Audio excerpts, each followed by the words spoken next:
And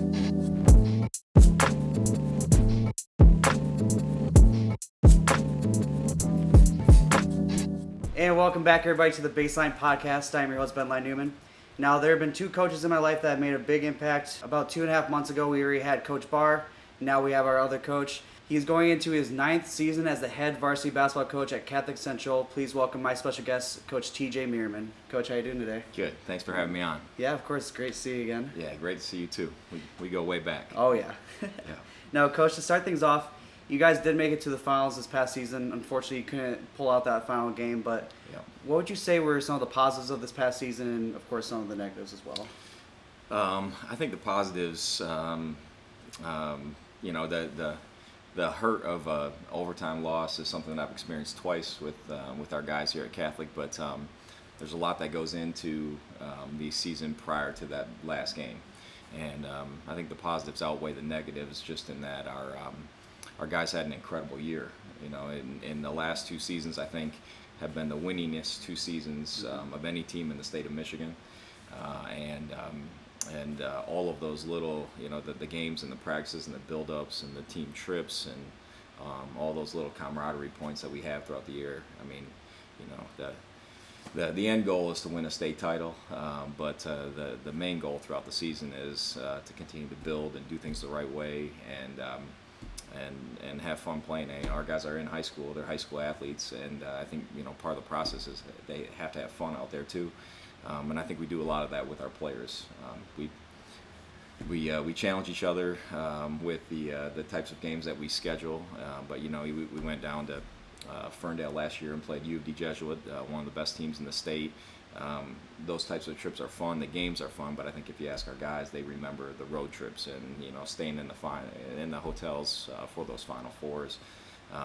So the sting hurts. It definitely hurts. I think one a missed free throw or one different coaching decision could have propelled us to a back-to-back state titles, and that hurts. But I'm just overall the amount of pride that goes into our players and the type of season that they had, and the fact that we have more guys that are moving on to play in college. I think that outweighs that sting. Yeah, absolutely. I mean, you just mentioned it, but the season before you were able to win that final match. This being your first championship with the Cougars. Yeah. 7 years of coaching for Catholic Central up to that point. What did that moment really mean to you to win that championship?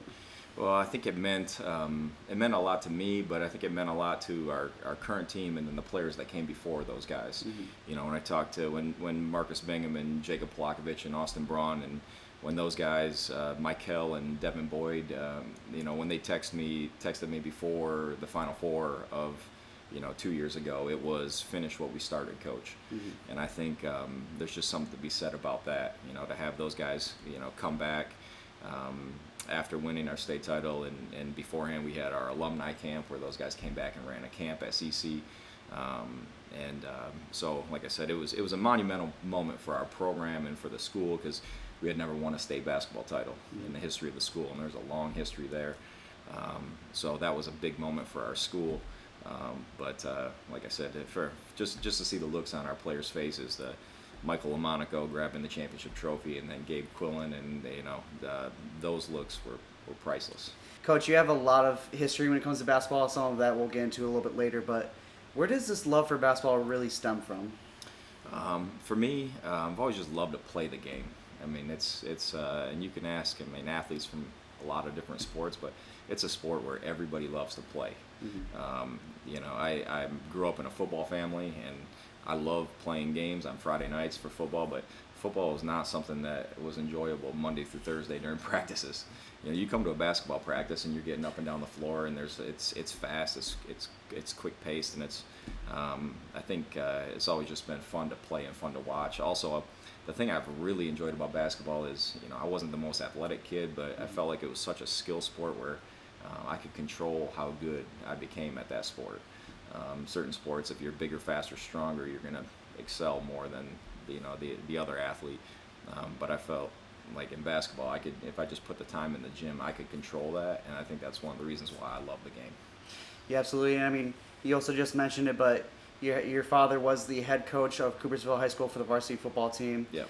How did your childhood really play into your love of sports? Yeah, it was grown there. You know, when we went to Coopersville, and all of the schools are on one campus, all the elementary, middle, and high schools. And my mom was a 30-year special ed teacher there, and my dad was, not only was he a 30-year Hall of Fame football coach, but he, during those 30 years, he was also for 20 years the JV basketball coach, and for 12 years the head baseball coach at the same time. So when school ended every day, we never took a bus. We never had a ride. It was figure out which field or which gym Dad's in and go there. And so I felt like that was a pretty special way to grow up. You know, we always had keys to every gym, every field, every ball, and that was just normal for me growing up. And you know, just half an hour prior to coming here, I was 2 blocks away at Catholic Central, and my 10-year-old and 8-year-old were in the gym with our players, doing what we did as kids growing up. So I think it's pretty special. From a viewership perspective, who were some of your favorite players to watch growing up? I loved, my first favorite team was the Michigan's national championship team with Glenn Rice and Emil Robinson and those guys. I love watching that team. Mark Hughes, a Muskegon guy. But then after them, the bad boys of the Pistons era. For 2 years, I was obsessed with them until I learned about Michael Jordan, and then Michael's reign came, and I think he's my favorite of all time, and I don't know if there will ever be somebody as good as him. I mean, I hope to see it in my lifetime, but he's my favorite. Sort of brainwashed my son and daughter to believe the same thing right now. They're obsessed with Michael Jordan too, but I think during the COVID time period, the Bulls documentary with Michael was big for me, because I was able to show, just to sit and take all that time, and we sat and watched it as a family. And kind of reminisce from your days growing up as well. Yeah. Now, I mean, from what I read, you were an absolute stud at Cougarsville High School as well as Central Michigan. How do you think that playing at Cougarsville really helped prepare you to play at Central, and what made you choose Central Michigan over other potential schools? So Central Michigan's coach at the time was Jay Smith, who is the state's all-time leading scorer. He's now on staff with Juwan Howard at Michigan. And prior to Central Michigan, he was at Grand Valley for a full year. So he was in our backyard, and he had a lot of success at Grand Valley in that year. Prior to Grand Valley, he was with University of Michigan. And like I said, he helped recruit the Fab Five and coach Juwan and Chris and all of those guys. So I really liked that I was going up to play for a local guy. I like that at Central Michigan is a Division I institution, and I like that basically the entire team came from Michigan. We had Chris Kamen from Grand Rapids. We had the Weber brothers from Detroit Country Day. We had Mike Mansell from Country Day, J.R. Wallace from Muskegon. So it was a whole bunch of Michigan guys that I had grown up playing with, and then watching and admiring. And I just thought it was pretty cool that we could all come together there. And try to do something special, which we ended up doing my junior year. Now, how about this? An interesting side note to this one. Central Michigan's basketball team has 7 players on its roster from right here in West Michigan, 2 of which will be keeping close tabs on this battle tonight. TJ Meerman is from Coopersville. His brother Josh plays for the Broncos. His dad, Jim, he's the head coach. And Todd Scrotenborg graduated from South Christian. Well, we got a little bet going right now. Yeah, we do. We got like half the team is pulling for South and half the team's pulling for Coop, so. I didn't even realize that. What a cool thing to be able to, play with at the time, a future NBA All-Star in Chris Kamen. Yeah. Chris was an incredible player, and prior to he and I were the same grade there. I redshirted my first year, so his junior year was mine. And one of my favorite stories is that he, just prior to that junior year, we were having just a one-on-one conversation, and he talked to me about possibly not coming back next year. And I'm thinking, like, where in the heck are you going? Like, what do you mean not coming back? And then we ended up playing Michigan at Michigan that year, and I think Chris had around 30 points, 20 rebounds in that game. We beat Michigan by 10, 15 points on their own court. And from that moment on, we had an NBA scout at basically every practice or game that we had moving forward. And after that game, I'm like, okay, I'm not going to see you next year, unfortunately. Yeah. The Clippers have struggled over the past decade, but Kamen is happy, and he believes he can lead the Clippers to the playoffs. Well, Kamen's former teammates, the Chippewas of Central Michigan, gathered today for the draft. I had an opportunity to talk to the Chippewas captain, TJ Meerman. Well, Well, TJ, your buddy Chris Kaman is headed to the West Coast. Kaman had a spectacular season. His critics will say he did it against a weak conference. Now, how tough is Kaman, and how will he do against centers that are bigger and stronger than him? Well, one thing about Chris that he has is his foot speed. I mean, he's got the foot speed of a guard, and he handles the ball pretty well. So I think he's going to use that to his advantage. He gets to the hoop real well, and I mean, he can jab, step, and go both ways. He can use his right or left hand, so I think he's going to do well out there. You were a 3-year starter with the Chippewas, and in your junior season, not only were you guys able to win that MAC championship, but you were able to pull an upset and beat Creighton in the first round of March Madness. Yeah. What do you think made that season so special? I think, similar to our teams at Catholic lately, that team had more chemistry than any team I'd ever been a part of. I think we actually lost talent from the year before. We had David Weber and Chad Plinus, two guys. One was drafted in major leagues for baseball, and the other one, Dave, played professional basketball. But there just didn't seem to be that chemistry the year prior when the talent was there. We did a boot camp that our guys will talk about, for our lifetimes, where we all went up to Mayo, Michigan, in the middle of nowhere. I think Coach gave us 2 50-foot tarps and 100 feet of rope and said, out in the woods, make your home for 3 days. And we survived out in the woods for 3 days together. That I was uncomfortable with that. Most of our team was uncomfortable with that. But I think having those type of bonding moments before grew our chemistry on the floor. And made for a really special year. Our guys talk about big win over that year, big wins over Michigan or Kyle Korver's Creighton team in the first round of the NCAA tournament. But when you talk to guys that really know what built our team that year, I think it was all the time we put in, and that trip to Mayo will be talked about forever. And going to the big dance, they are the MAC tournament champions. They knock off Kent State last night, 77-67. If there's one thing that we all know about March Madness is that upsets are going to happen. I mean, when you went to that game against Creighton, you guys were the 11th seed. How is playing in March Madness different from the regular season, and what was that moment like to really pull off the upset win? The magnitude of a March Madness game was insane. Pulling into the parking lot and seeing 15 trucks with TV cameras from all over.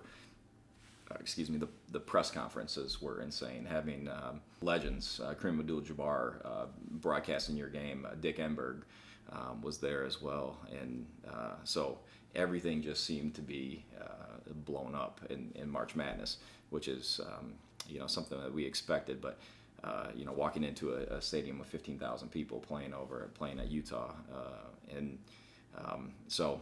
Anyway, it was just a really, really hype environment, and once we were in it, though, that first and second round game, you have 2 games in 3 days, and so not only did the magnitude, it take its toll on us, but I think how quick everything happens. You're playing a game, and as soon as you win, you're up that night, team dinner, and now we got to get prepared for Duke, which was a whole nother beast. I think they had 6 NBA players on their team at that time.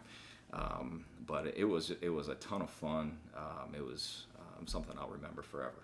Yeah, absolutely. And when you were playing, you did mention earlier that you weren't the most athletic kid, but how would you describe your playing style?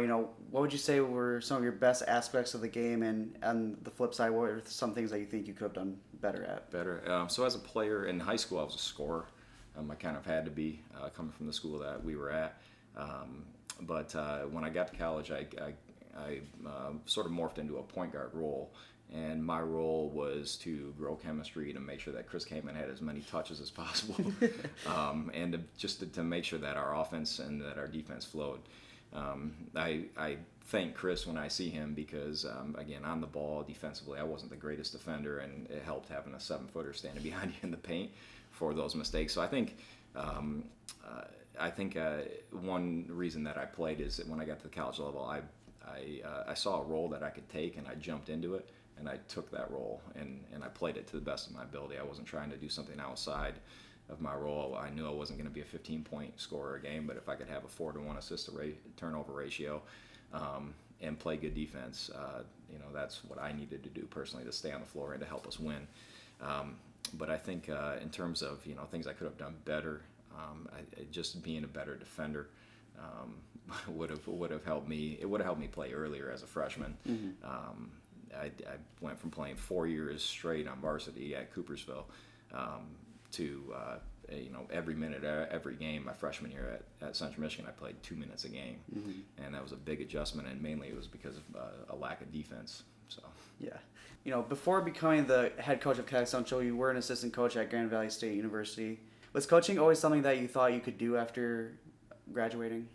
Yeah, it was always a plan. I wanted to play afterwards for as long as I could play. I went down and played in Mexico just prior to graduating from Central, and I kind of found out I was sick of traveling at the time. And my now wife Jackie of 17 years, we were engaged at the time as well.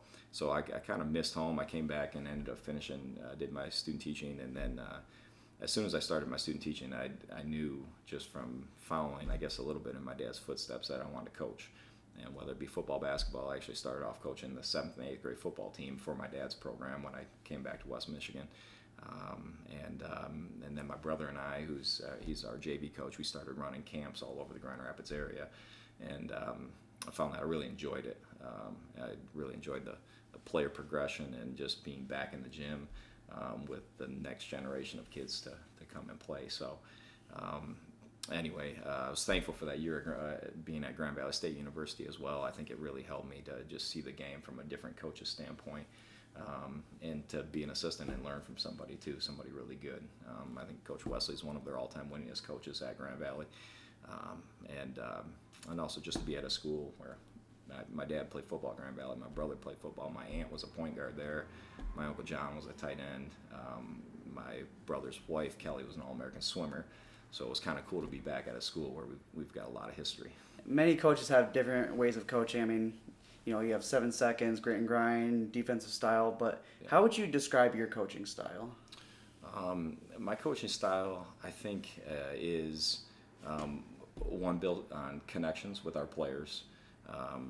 And I think, first and foremost, like whatever coaching style you have to be in the gym with your guys. You have to have your gyms open, and that player development piece is something that we really focus on. So I don't know if that's a style, but it's a big focus of us and of our program. How we like to play on the floor, obviously, we really stress and focus defensive intensity, defensive toughness, because we have to defend and rebound. And we have players right now that are extremely skilled because of all that time that they put in the gym. And if we've said as a staff, if we can get really good on the defensive end, it's going to open up opportunities for us to run and play fast, because that's one of our styles as well, is we like to play fast. We call it 8 seconds or less, but we're trying to come down and make you guard ball screens before the 6-second mark, so that our guys are going downhill, finding the shooters that we have all over the floor. So I think our kids enjoy playing that type of style. But I also know, it's a little bit different at the high school level. I have to coach and prepare our guys in a style that best fits that team for that year, and it's different all the time. I mean, when you were around, we had Marcus Bingham and Jacob Plakovic. You're not going to have 2 bigger, better post players, but we also couldn't defend in the full court the way our team has the last 2 years. So that team, I'm not a big zone guy at all, but that team, we played some 2-3 zone just because we struggled against teams like Benton Harbor and Muskegon's and teams that were really fast in the perimeter, where our team has changed a lot. And this past year, I think we played pretty much exclusively all man-to-man last 2 years, and basically played with 5 guards on the court at the same time. So one of our styles is to do and to change what we do based on our team. Yeah, no, definitely. I mean, I remember shooting some of your games for WTVA, and that transition offense was definitely something completely different that I've never really seen in a high school team before. Yeah, and it's a tribute to our players. But we have our coaching staff and the guys that I've hired and who have been on staff with me, and Coach Key and Coach Mike and Coach Josh and Coach Hughie, and we have a group of guys that are all super positive with our players. They teach the game. I don't like to hire just guys that scream and yell and cuss. Like, that's not my style. That's not the type of coach that I like to play for personally. And so I think that, having that type of mentorship from all of our staff and our assistant coaches and our freshman and JV coaches coming up has helped our players too, because I feel like that's the way our guys play on the floor as well. It's a reflection of us, and we're a reflection of them. For sure. I mean, a lot of your teams, especially as of late, as we've discussed, have found a lot of success. What kind of standard would you say you hold on to your players to really ensure that success? Well, I think the first thing is, and I said this at our banquet this year, but that success, I mean, it stems a little bit from me and from our staff, but I think the majority of that success stems from our players and their parents. We've been really fortunate to have parents and players that support each other and support their teammates. But I think once you have that, it makes my job a heck of a lot easier. But I think one thing that our team is really focused on is playing as a team and as a unit and playing unselfish basketball. Mm-hmm. And that stemmed from the Marcus Bingham, Jacob Polakovich time. Both Marcus and Jacob, in my opinion, if they had been separated and been on individual teams at maybe a different high school, could have been Mr. Basketball. Mm-hmm. They could have each averaged 35 points a game, 20 rebounds, but instead they averaged 18 and 10 and 17 and 9.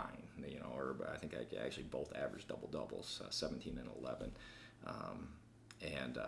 But there was a buy-in to, I might not have the stats that I could have, but our team's going to be better and our system's going to be better. And I think that's trickled down. And you saw the same thing this past year with, KK, Jack, Fat, Jordan, Luka, those guys. Luka Ressler played the 5 for us this year, and he's a 6'2" guard that's going to play at Kelvin next year. He's a 2 or 3 guard in college, maybe even a point guard in college. And again, we changed, so he wasn't a traditional 5 posting up. He played on the perimeter the entire time, but he sacrificed that for the betterment of our team, and that helped us win a state title and almost go back to back. So same thing with Jack Kirazinski. If Jack could have averaged 35 points a game at a lot of other schools. Same thing with KK. Fat his freshman year almost had a triple-double in the state finals in that game, and he barely took any shots from the outside. He just defended, rebounded, and scored in transition. Mm-hmm. But he was okay with that as long as we were winning. And again, so I think that unselfish mindset has really helped propel us. In your opinion, you've been coaching for a long time. What kind of drills during practice do you think really help prepare your team for game time? So in practice, we practice fast, yeah. Because we're trying to play fast. And practice, almost every drill that we do is competitive. So after we teach, and then we're separated into blue teams, white teams. We always have winners, losers, and we have player meetings after each one of those competitive situational drills. So if it's a 3-on-3 rebounding drill, we keep track of offensive and defensive rebounds. We have a winning team, losing team, and then the players huddle afterwards, and they have to communicate with each other on the floor after wins and losses, because that's one of our expectations. Like, most of the coaching in game comes on the court in huddles from players, and that's through our coaching preparation and practices, but it's player led. And so our practices are really competitive. We focus a ton on defense, because that propels our offense. So you'd have to be tough. You have to be loud. I would expect if you walked into our practice, you could hear our guys through the glass doors as you're entering, because that's just one way that we play in the defensive end. And like I said, in practice too, you'll probably hear a lot more yelling coming from our coaching staff. We're rather quiet during games. I feel like that's a time for the guys to show what they've been doing in practices, but so our coaching staff is a little bit louder during practices, but again, we coach and get after it in practice, so that type of intensity carries over into games. You play many different teams throughout a season. How much would you say your game plan changes from a game-to-game basis? So our game plan, we always want our guys to be prepared for everything that the opponent's doing. So we sit down, we watch a lot of film. Our guys will know in special situations every baseline out of bounds and sideline out of bounds play, and then we go through if a team has 4 or 5 like special sets plays that they run. We have signals for those plays, so our guys just know that they're coming. But I think one of the things that we do though is we really try to focus on what we do. So we'll know based on the team like what they're going to do defensively, And then, we do run a motion offense, so there's a lot of reading and reacting and playing on the floor. So a lot of what we do in season is based on our guys training, like during the spring, summer, and fall. We work out 4 days a week, spring, summer, and fall. Like we don't have an off period. And a lot of that, as well as teaching our guys how to read screens for when a team comes out, and if they're switching every screen, we have to know how to slip, or if they're not switching screens, we have a few different actions. But we try not to change what we do too much from a game-to-game basis, but we definitely prepare for each team individually. And I would say we probably spend at least 2 hours in film over a 3-day period preparing for that fourth day, if that's game day, for our opponent. When it comes to game time, when you are coaching your team, what are some things that go through your head? So we're looking for in-game situations. We're looking for where our guys are focused in terms of what the other team is doing. So if it's a team that's pressing us, or that we're pressing, because these last couple of years we've had a speed advantage. Right now it's looking at what type of matchups really help us. So if, for instance, if we're playing last year in the state semifinals, we had Ferndale at Van Andel Arena, and they had switched up to deal with our press. They had switched up and put another guard as an inbounder, and it wasn't a matchup that we wanted KK or Fat on. And so we actually switched our matchup and said, I don't care who takes it out, like one of you two guys, so that our two fastest guys are in a pressing situation. You're both going to stay up, and then we have to rotate guys. So we're looking for little wrinkles where we can take advantage of mismatches. From a defensive standpoint, we're looking at how we can exploit what they're doing. So if our guys are have been practiced and are pretty conditioned on how to come off ball screens, how to read ball screens. So if we're playing against the man-to-man defense, we're looking at how teams are defending those ball screens and how we can either use pin downs or double screening situations, and just making sure that we have guys in the right spots. But in game, I think one of the biggest things too is just looking for guys that are fatigued, and so my assistant coaches do a great job of that. We have to play at a high level, and even Fat in the state semifinals this year and last year, he's really good. He's an outstanding defender. He's an outstanding team defender. But there's certain moments on the floor where you look at him and he just needs a 30 to 45-second break. Mm-hmm. As a coach, when you have a player that's that good, you don't want to take him out of the game in situations.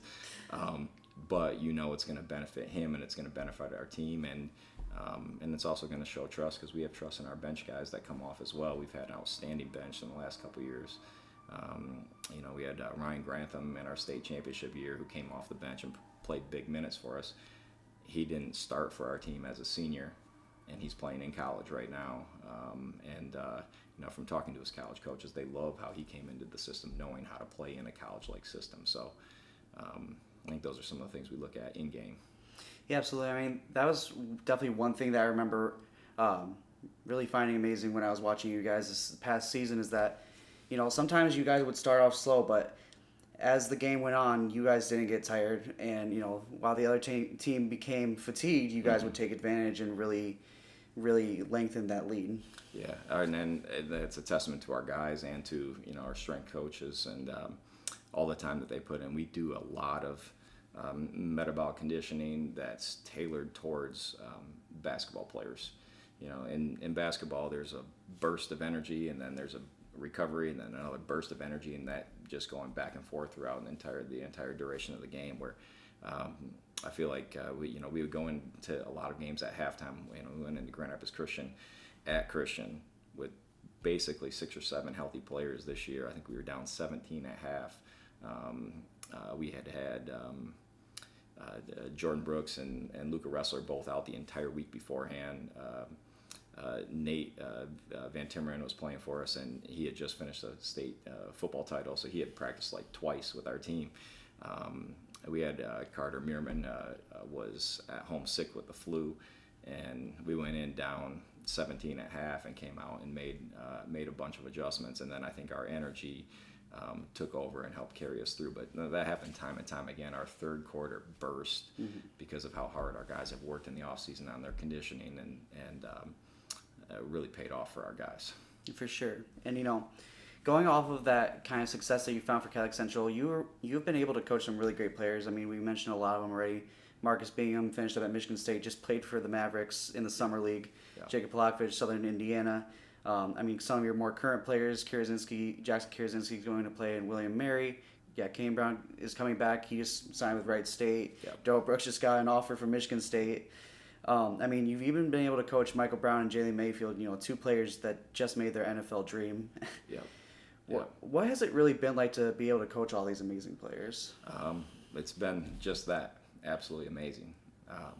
To come back, I was for the draft night. They had a celebration for Marcus. His family had a celebration for him, and it was a really small party with just a big backyard cookout, basically. And when I walked into that celebration, Mike Brown was there, and he jumps out of the chair, and to be able to congratulate him. He was an all-state football player here, but he also was an all-conference basketball player and helped us win our first conference title that we had won in years here at Catholic. So just to see him and just, like I said, to give him a hug and tell him how proud of him I was. And I think Mike and I ended up talking for about an hour that night, just catching up about everything, our practices, him, coming up for extra academic help too, and the tutoring sessions he had with Sister Robert Ann, and who was one of the most loving and toughest tutors in the history of Catholic schools, probably in the country. But to see that happen, and then to see Marcus Bingham, he signed with the Mavs, and to see Jacob Polakovich playing at a Division I university right now after all that he went through with Southside in his senior year, those are the relationships and the experiences and the connections that I'm going to have for my lifetime. And I'm thankful to have coached them, but I'm also thankful to be able to sit back and watch them as young men, doing all the big things that they're going to be doing in their lives. So. No, Coach, you've had a lot of success when it comes to coaching high school basketball. Was there ever a time that you ever considered maybe trying your hand at coaching college ball? Yeah, definitely. I've had some opportunities pop up in the last couple of years for that very thing, to get back into the college game, and it's something that I'll consider moving forward. But right now, I feel like I kind of have a college job right now. We have outstanding players. Our parents are extremely supportive. My family is connected with me right now. I grew up in a coaching family, and my brother Josh is our JV coach right now. I think it's a rare situation to have your brother, your best friend, be able to work and coach with you. So I feel pretty blessed to have that. My 10-year-old daughter and my 8-year-old son wear nothing but Cougar blue, and are obsessed with our players. Fat and Jordan, and Maymay's younger brother Jason is my son's age, and they just spent an hour and a half in the gym together before this interview. So all of those things sort of play into the decision right now that Catholic Central is just an incredible place to be. Not only do we have it, I feel we have it going in a basketball sense, but we have it going with players that really carry themselves and work hard in the classroom as well, and I feel like that's a blessing to be around. We've had the last 2 years have been academic all-state in the classroom, and we have Michael Lamonaco, who's an academic all-state player who's now an assistant student manager with Juwan Howard on his team at Michigan now.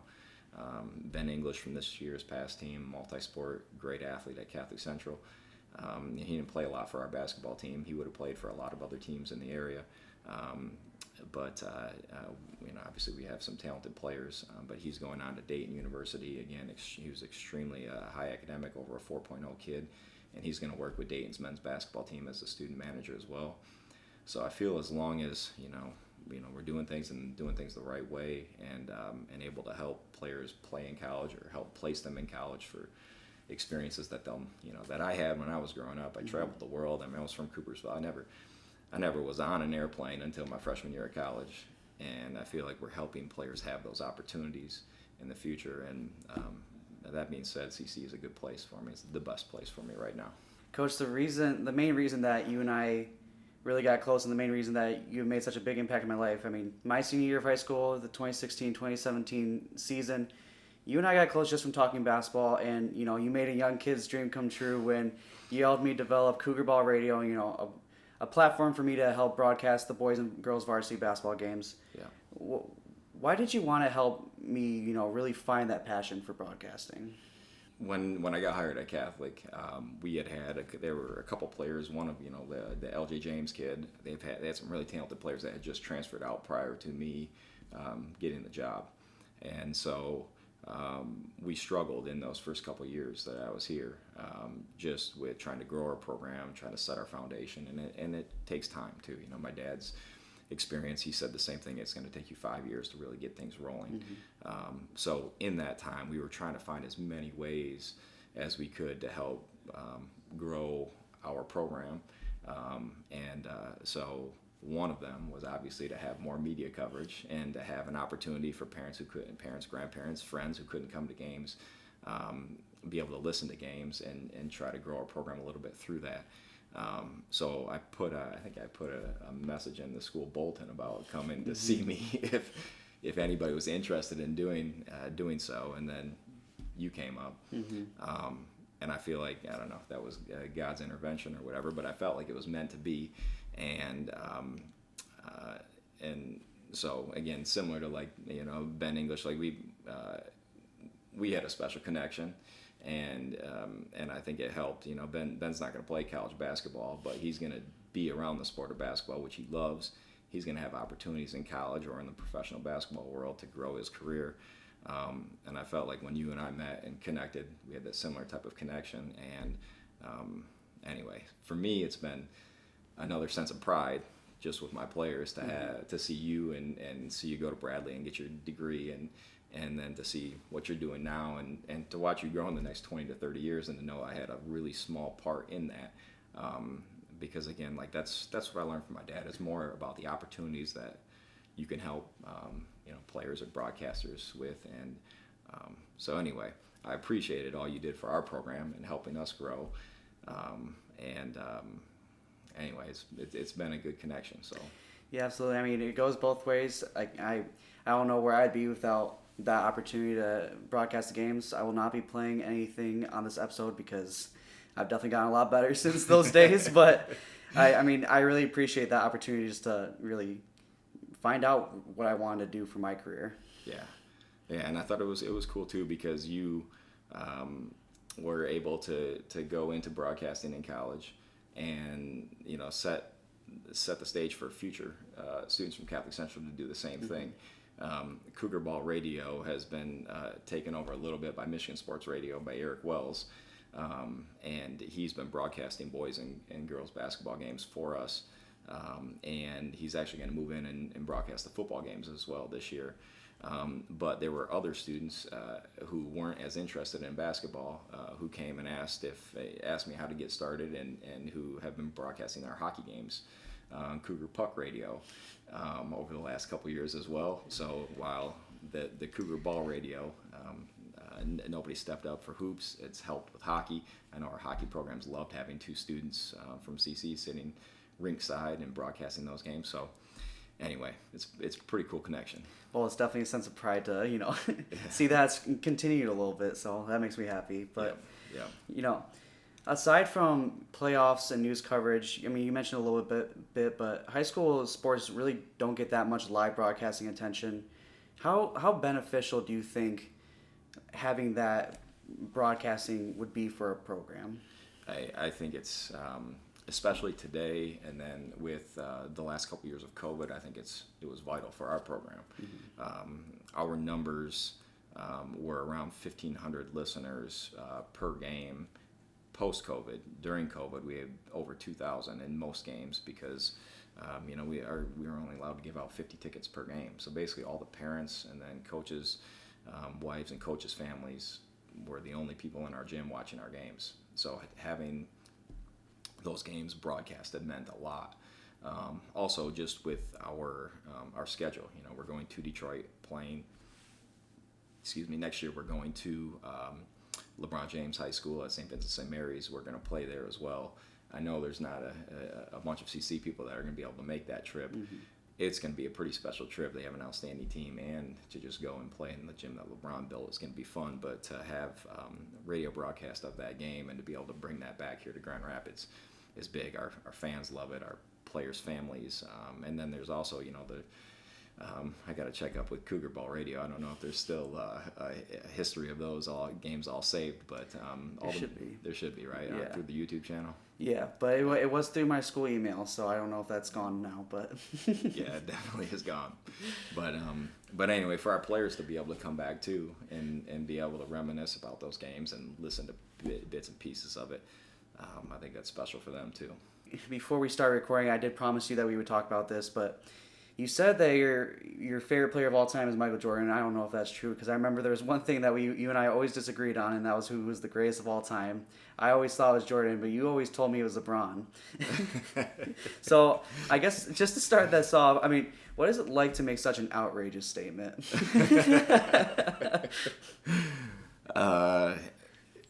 I'm rescinding that last statement. Okay. Over time has passed since 2016, 2017. And then also, I think just going back, you were way right. I think I just like to argue with you about that. It was like my dad trying to tell me that Magic Johnson was better than Michael Jordan, and we got in those arguments. But statistically, LeBron probably will go down as the best ever. But again, having watching that Bulls documentary, and just watching how good Jordan was and on both ends of the floor. And then his competitive drive, I don't know if it will ever be equaled. And anyway, watching the running of the Bulls, or what was the documentary called? It was The Last Dance. The Last Dance. Yeah. Watching that definitely solidified. Michael's always been my favorite player, but watching him just compete in practice, he didn't want to lose a line drill in practice, and I think it's just he was cut different. The only person that could ever match the dedication to that sport like Michael Jordan was Kobe. Those two players will always be some of the best players in the world, in my opinion. Yeah, and in watching a lot of the recent Kobe documentaries and interviews, just to see how much he actually tailored his game, and he had the Lakers tech department cut film of Michael and his interviews, and he studied how Michael interviewed because he wanted to be like him. I mean, his game, the way he spoke, the way he handled the media, he wanted everything to be tailored, and that type of obsession to detail. I mean, I think the only two guys that have ever had it are those two. While this season you did lose, Jackson Karazinski to graduating, you still have Caden Brown and Darrell Brooks coming back. Yeah. What are you looking forward to the most for this upcoming season? Well, I think it's an opportunity to learn from where we played really well last year, and to learn from where we have to get better. It's always that. In 2018 when we lost in the state finals, that was our team's first time ever there, and everything was a learning curve for us. We finished a 7:00 game. Didn't end up staying the night in East Lansing that night, and I didn't know that we had roughly an hour and a half to 2 hours of interviews with Valley Sports after that. We got home at 12:30, 1 o'clock, and had to turn around and drive back and play an extremely athletic and fast team the very next day in Benton Harbor. And I'm not saying that's why we lost that game, but again, a learning experience for our guys, and I think it helped cultivate some hunger and some growth. And when you talk to Darrell and KK and Nate Van Timmeren and Carter and Michael Lapp and DJ Nystrom, and there's some guys with some hunger to come back and try to finish what we didn't finish last year. And so I'm looking forward to that challenge, another new challenge. I'm also looking forward to, I think we have the toughest schedule, I know for sure, in the state of Michigan. We're going to play De La Salle, the Class A champs from last year. We're going down to play St. Vincent St. Mary's. We're playing Muskegon in Muskegon. They always have a fantastic program. We're playing Orchard Lake St. Mary's. We're playing every team with the best players, and it's going to be a challenge losing Jordan Brooks and Jack Karazinski and Luca Ressler, three outstanding starters that are all going to play in college. There's a lot leadership, toughness, and skill that have to be replaced in those three guys' position. And again, like I said, I like our team that we have coming back. But with each new team, I think it's just going to be fun to look at that challenge and to try to go get it. You know, there's a target on our back in the Grand Rapids, Western Michigan area, and now I think in statewide there's a target on our back where a few years ago there wasn't. You know, when we played New Haven in the semifinals, I think they were the number one team in the state, hadn't lost in 53 games, and nobody had ever heard of Catholic Central on this side of the state. Boys basketball, but it's a little bit different right now. Yeah, for sure. Yeah. Now, finally, Coach, just to wrap things up, for someone who might have a dream of one day being a head coach of a program for any sport really, what advice would you give them? It's a great question. I think to stay true to who you are as a coach. You know, you can read. I'm reading Coach K's book right now, and he played for Bobby Knight. But Bobby Knight won a lot of games. He was a fantastic coach, but that wasn't who Coach K was, So when he started to get into his own coaching career, his goal was to stay focused on who he was as a coach, because each coaching style is different. I think it would be to another thing would be to have some thick skin, and that was the first piece of advice that my dad gave me, and I think that we beat South Christian 2 years ago in the state championship year. We beat them at the buzzer, and our staff made 2 or 3 decisions towards the end of that game. We were down 2 points with 1.8 seconds left, and we made call timeout, substitution, timeout, set up a play, won the game. It blew up all over social media, and there were all kinds of accolades.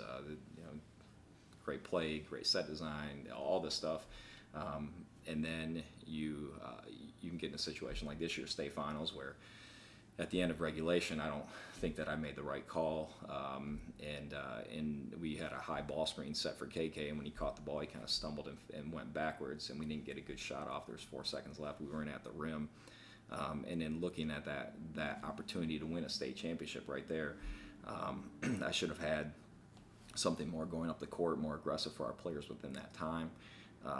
So my point with the 2 stories is you can be heralded as a great coach in this moment, and then in this moment, there's a situation where you gotta look at it and say you're right. And I called KK after the game, and he was heartbroken and he was in tears, and I told him I loved him, and I told him that that was my situation where I should have put him in a better spot to score that ball. But to KK's credit as well, he just said, "Coach, I love you. I wouldn't be here if it wasn't for you and our coaching staff, as it is." So again, the best situations and one of the toughest of situations. So you got to be tough in those tough situations and have some thick skin. And then the last thing I would say is to make your coaching about relationships as much as you can. I think in that moment with KK, that was a real special moment. In a tough time. At the end of our state runner-up year with Jacob Polakovich, the hug I got from Jacob after that game was something I'll never forget. This year, Jack Karasinski had picked up 4 fouls in the first 3 minutes of the second half of the state finals. Basically didn't play the entire second half because of it. And we didn't have him in crunch time, and Jack's an incredible player. The hug I had afterwards from him, and the moment that I shared with him, and same with Jordan Brooks, Jordan's a quiet leader. Those are all special moments I always remember because we try to make it as relationship based as we can. And I would say, from a coaching standpoint, if you can do those 3 things, really figure out who you are as a coach and stick true to that. Have some thick skin for tough times, and then try to be relational with your players, staff, and with your program.